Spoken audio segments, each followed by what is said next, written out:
Você já imaginou uma parte do Brasil declarando guerra ao próprio país e lutando por 10 anos para se tornar uma república independente? Pois é, isso não é roteiro de filme. Aconteceu de verdade aqui no Brasil. Essa é a história da Revolução Farroupilha, ou Guerra dos Farrapos, o conflito regional mais longo da nossa história. Foram 10 anos de batalhas, heróis, traições e um desejo imenso por liberdade que abalaram as estruturas do império. Então prepara a cuia de chimarrão, porque hoje vamos mergulhar fundo nessa história que moldou o Rio Grande do Sul e o Brasil. Tudo começa lá na década de 1830.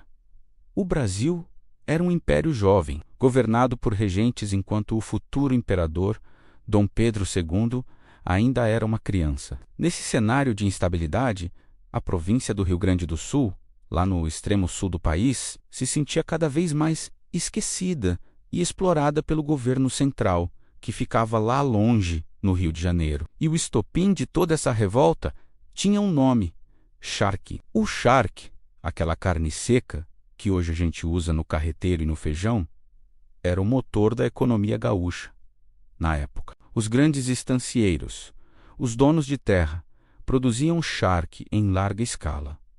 O problema? O governo imperial cobrava impostos altíssimos sobre o charque gaúcho. E para piorar a situação, o charque que vinha dos nossos vizinhos, Uruguai e Argentina, entrava no Brasil pagando muito menos imposto. Isso era um absurdo para os produtores gaúchos. Eles estavam perdendo competitividade dentro do próprio país. Imagina a sua frustração.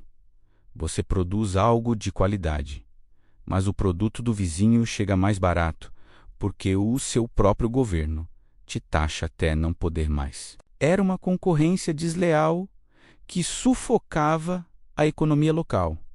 Mas não era só o dinheiro que causava a revolta. Havia também uma questão política muito forte. O governo central, no Rio de Janeiro, tinha o poder de nomear o presidente da província, ou seja, o governador.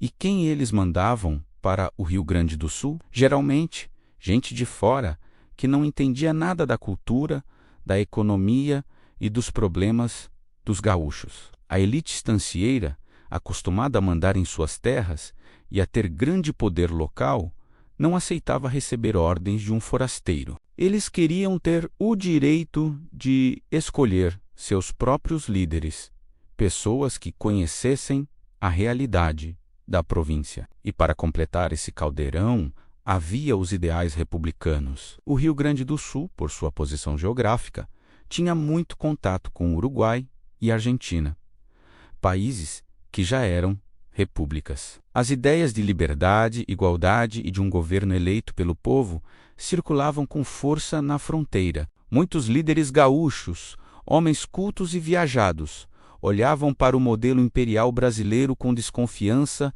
e sonhavam com uma república, onde teriam mais autonomia para decidir os rumos da sua terra. Então, junte a crise econômica do charque, a raiva política com os presidentes de província e o sonho de uma república, e você tem a receita perfeita para uma revolução. E ela estourou. No dia 20 de setembro de 1835, um grupo de rebeldes, que ficariam conhecidos como farroupilhas, liderados por um estancieiro chamado Bento Gonçalves, tomou de assalto a capital da província, Porto Alegre. O presidente, nomeado pelo Império, fugiu e os rebeldes assumiram o poder. Esse dia, 20 de setembro, é até hoje o feriado mais importante do Rio Grande do Sul, o Dia do Gaúcho, celebrando o início dessa luta por ideais. A resposta do Império foi imediata. Tropas foram enviadas para retomar a província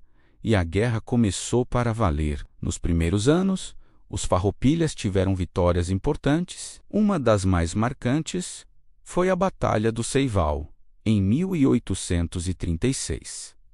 Após essa vitória, o general Antônio de Souza Neto, em um ato de pura audácia, proclamou a independência da província. Nascia ali a República Rio-Grandense, também conhecida como República de Piratini. Bento Gonçalves, que havia sido preso pelo Império, conseguiu fugir de forma espetacular da Bahia e voltou para assumir a presidência da nova República. O sonho de autonomia se tornava realidade, pelo menos no papel e no campo de batalha. A guerra não ficou restrita ao Rio Grande do Sul. Em 1839, os farrapos decidiram expandir a Revolução. E é aqui que entra em cena uma das figuras mais famosas desse conflito, o italiano Giuseppe Garibaldi, conhecido como o herói de dois mundos por lutar em guerras na Itália e na América do Sul. Garibaldi se juntou aos farroupilhas e trouxe sua experiência em táticas de guerrilha, principalmente no mar. Ele liderou uma expedição ousada para tomar a província de Santa Catarina. Eles transportaram barcos por terra, numa façanha logística impressionante, e conseguiram tomar a cidade de Laguna. Lá, proclamaram a República Juliana, uma República Hermann da Rio-Grandense. Foi em Laguna que a vida de Garibaldi mudou para sempre. Ele conheceu Ana Maria de Jesus Ribeiro, uma jovem catarinense corajosa e destemida. Ela se apaixonou por ele e pela causa revolucionária, abandonou tudo e passou a lutar ao lado dele. Ficou conhecida para a história como Anita Garibaldi, um símbolo de força e coragem feminina, que não tinha medo de pegar em armas e lutar por aquilo que acreditava. A República Juliana, no entanto, durou pouco, apenas alguns meses, mas a história de amor e luta de Giuseppe e Anita se tornou uma lenda. Apesar dessas vitórias e da expansão do conflito, a situação começou a ficar difícil para os farroupilhas. Uma guerra de 10 anos custa caro, desgasta os soldados e a população. O Império do Brasil, por outro lado, tinha recursos quase infinitos em comparação. Tinha mais dinheiro, mais soldados, mais armas. Com a subida de Dom Pedro II ao trono em 1840, o governo imperial ganhou estabilidade e passou a focar em pacificar o país. A virada do jogo veio com a nomeação de um novo comandante para as tropas imperiais, Luís Alves de Lima e Silva, o futuro Duque de Caxias. Caxias era um militar brilhante e um estrategista inteligente. Ele entendeu que não bastava vencer no campo de batalha. Era preciso derrotar os farroupilhas politicamente. Ele adotou uma tática de guerra de esgotamento, sufocando a economia rebelde, cortando suas linhas de suprimento e, ao mesmo tempo, oferecendo um caminho para a paz. Ele não queria humilhar os gaúchos. Ele queria trazer Close de volta para o Império de forma honrosa. A superioridade do Império e a estratégia de Caxias começaram a minar a resistência farroupilha. A guerra se arrastava e a vitória final parecia cada vez mais distante para os rebeldes. Chegamos então a um dos capítulos mais controversos e tristes da Revolução Farroupilha, a história dos Lanças Negras. Desde o início da guerra, os farroupilhas, que eram em sua maioria senhores de escravos, prometeram liberdade aos homens escravizados que lutassem ao lado deles. Esses homens formaram corpos de cavalaria, conhecidos como Lanças Negras, que se tornaram famosos pela bravura e pela habilidade na luta com lanças. Eles foram fundamentais em muitas vitórias farroupilhas, lutando com a esperança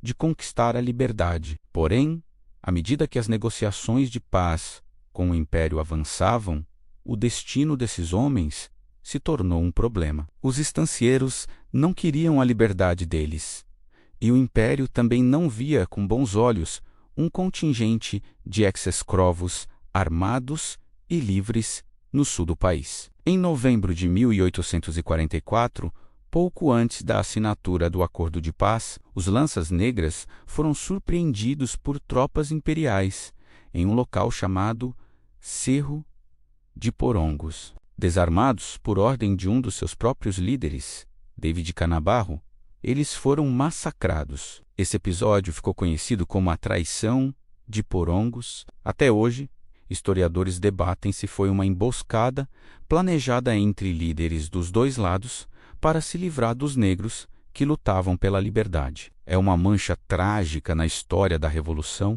mostrando a complexidade e as contradições daquele tempo. Finalmente, após 10 longos anos de guerra, o cansaço venceu. Em 1º de março de 1845, foi assinado o Tratado de Ponche Verde, que colocou um fim oficial à Guerra dos Farrapos. E aqui está uma grande diferença da Farroupilha para outras revoltas da época. Caxias, o pacificador, sabia que uma paz duradoura só viria com um acordo generoso. Não houve execuções em massa dos líderes rebeldes, como aconteceu em outros lugares. O tratado garantiu anistia geral, ou seja, todos os farroupilhas foram perdoados por seus atos de rebelião. Seus oficiais foram incorporados ao exército imperial, mantendo suas patentes. Isso era um reconhecimento da sua importância e habilidade militar. E a principal causa da guerra,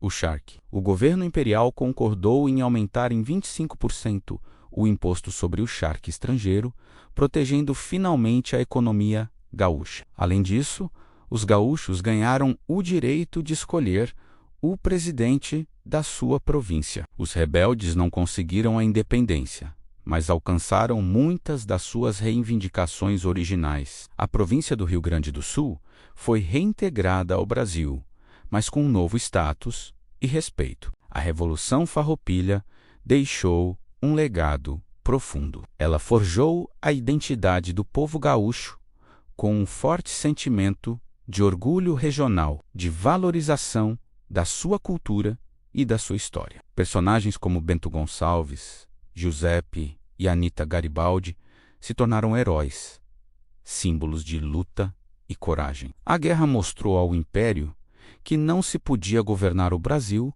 ignorando as particularidades e os interesses de cada região. Foi um conflito sangrento, cheio de contradições, mas que, no fim das contas, ajudou a construir o Brasil como o conhecemos hoje, um país gigante e diverso. E essa é a incrível história da Guerra dos Farrapos, uma década de luta que nos ensina muito sobre política, economia e, acima de tudo, sobre o eterno desejo humano por liberdade e justiça. Espero que você tenha gostado dessa viagem pela história do Brasil. Se você curtiu, não se esqueça de deixar o seu like, se inscrever no canal e ativar o sininho para não perder os próximos vídeos. Muito obrigado por assistir e até a próxima!